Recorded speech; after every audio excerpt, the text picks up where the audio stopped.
Ja, ni kan väl ändå inte mena att ni vill åka hem till Lekeberg när ni kan få stanna och jobba här, va? Och förresten, vilket ska då göra huvudrollerna i min nya uppsättning?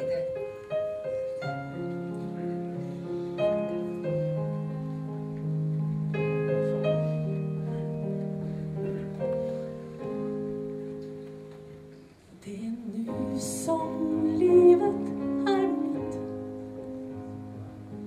Jag har fått en stund här på jorden, och min längtan har fört mig hit.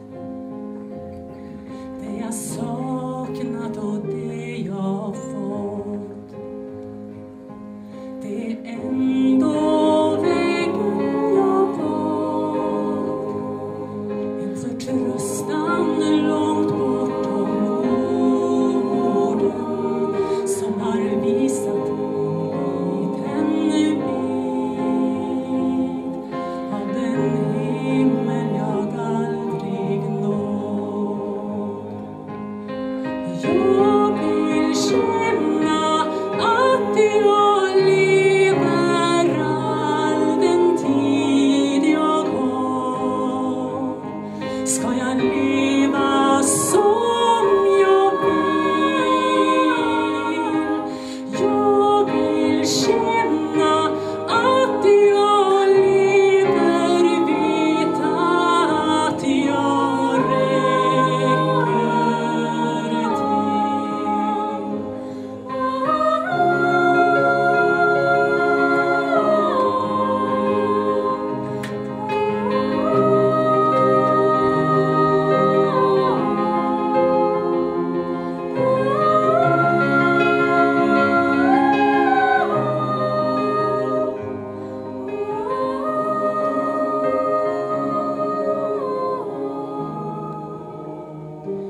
Jag har aldrig glömt vem jag var.